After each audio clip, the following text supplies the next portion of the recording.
इस बार होली कन्हैया संग मनाने को हम चल निकले मथुरा वृंदावन की ओर। और रात्रि 10 बजे भगवान श्री कृष्ण की नगरी मथुरा की खाली सड़कों पर हम खड़े थे। द्वारकाधीश की दहलीज पे पट बंद हो चुके थे। तो सुबह 6:30 बजे साक्षात भगवान द्वारकाधीश के दर्शन करने हेतु हमने किया साइकिल रिक्शा और होली गेट से गुजरते हुए हम पहुंच गए द्वारकाधीश मंदिर। यहाँ मंदिर में फूलों की होली को खूब एंजॉय किया और प्रभु दर्शन का लाभ लिया। सुबह नाश्ते की शुरुआत की ताज़ा तरीन स्वादिष्ट मलाईदार रूह अफ़ज़ा वाली मीठी कुल्हड़ लस्सी के साथ। और फिर हम आ गए मामा कंस की जेल के उस बैरक में जहां भगवान श्री कृष्ण को जन्म दिया था उनकी माँ देवकी ने, जहां दर्शन करते ही रोम रोम खड़े हो गए, मानो वे भी मेरे साथ भगवान कृष्ण के जन्म स्थल पर वंदन करना चाहते हों।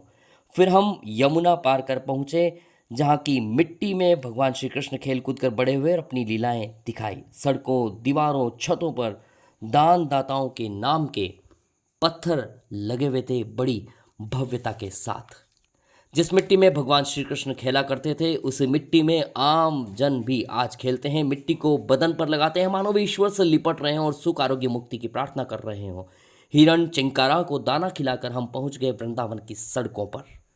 पूरा वृंदावन होली के रंग गुलाल में सराबोर, जिन्हें नाप लेने के बाद भगवान बांके बिहारी के दर्शन और वहां होली का आनंद। और ठीक इसके बाद अस्त होता सूरज और प्रेम मंदिर रात की रोशनी में रंगीन लाइटों की सजावट से सजा प्रेम मंदिर।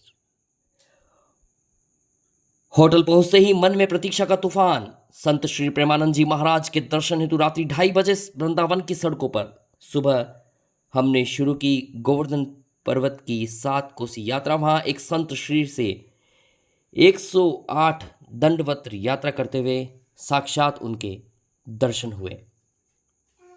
और उनकी इस यात्रा से प्रेरित होकर हमने भी तय कर लिया मन ही मन कि हम भी पैदल चलकर इस यात्रा को पूरा करेंगे।